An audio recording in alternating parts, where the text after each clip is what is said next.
Before you ever hunted, before you ever ran, before you ever knew what fear was, you knew one thing: home. You were born beneath the roots of a forest older than memory. 4 siblings, 1 mother, 1 pack. Your first steps were guided by paws twice the size of yours. Your first mistake, chasing a rabbit into the river, was forgiven with a nudge and a warm side to sleep against.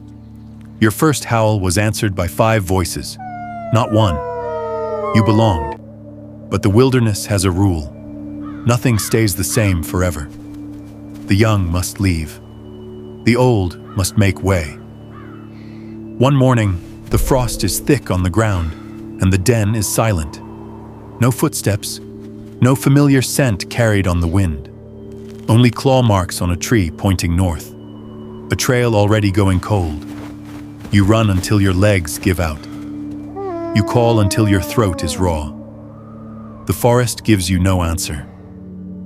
For the first time in your life, you are not a member of a pack. You are one shadow in a forest built for many. And somewhere beyond the northern ridge, your family moves on without you. When the only world you knew disappears, who do you become? Days become weeks. The forest that once felt like home now feels endless. The same trees, the same silence, over and over. A hare escapes you 3 times in one night. Without a pack to circle and corner it, you're too slow alone. You learn a painful truth. A lone wolf can survive. But survival is not the same as living. Rain turns to sleet. You press yourself into a hollow log just to stay standing. Every night, out of habit, you still lift your head to howl. And every night, nothing answers. Until one night, something does. A voice. Rough, uncertain, not from your old pack, a stranger. You follow it through the dark for almost a mile. And there, at the edge of a frozen creek, you find her. Her coat is patched with old scars. One ear is torn. She doesn't approach you. She doesn't run either. She's a survivor, like you. That first night, you don't hunt together. You just sleep back to back, close enough to share warmth, far enough to still run if you need to. Trust you're learning has to be earned one night at a time. Can 2 broken wolves build something stronger than what they lost? Slowly, it changes. She teaches you to flank prey instead of chasing it head-on. You teach her which berries won't make her sick. For the first time in months, you don't walk behind someone, and you don't walk alone. You walk beside her. Then, cresting a ridge you've never crossed, you find it. A valley cupped between 2 mountains.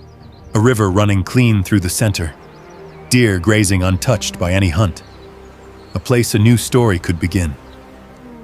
For the first time since the morning you woke up to silence, you feel something you thought the wilderness had taken from you for good. Hope. But the valley is too quiet.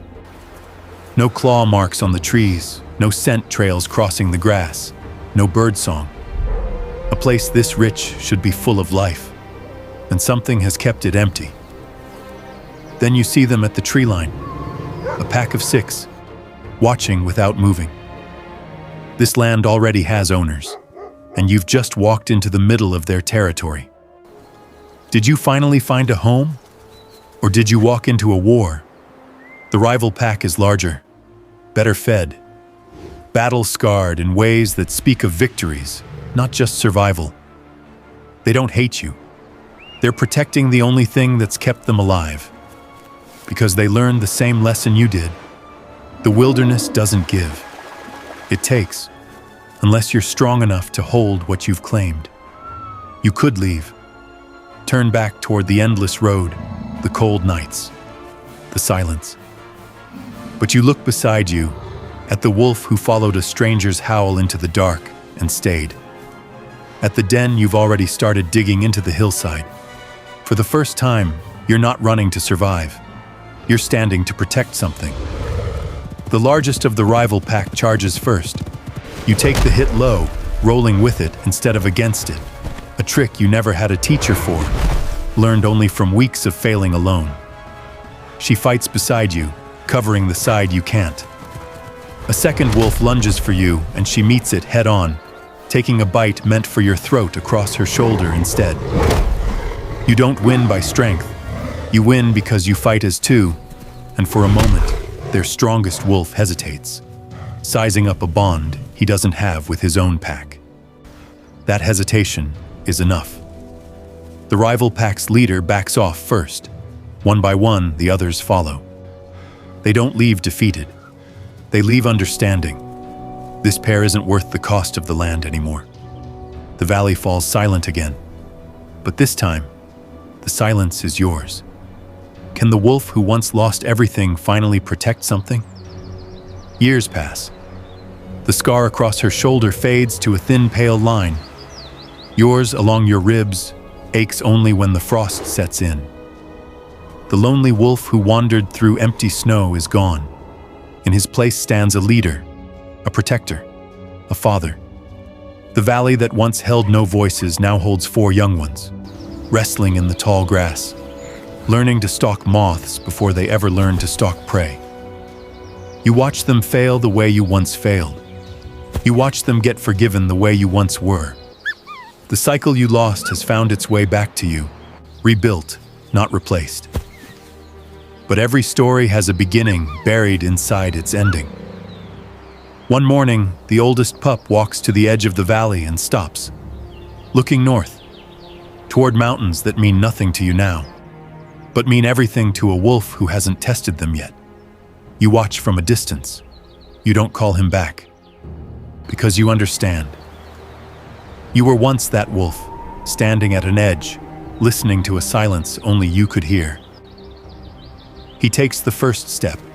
The tree line swallows him whole. A single howl rises over the valley. This time, 5 voices answer. The journey begins again, because the wilderness doesn't remember the wolves who were never tested. It remembers the ones who survived, the ones who lost everything, and still found a reason to keep walking. You were the exiled wolf, and this was your story.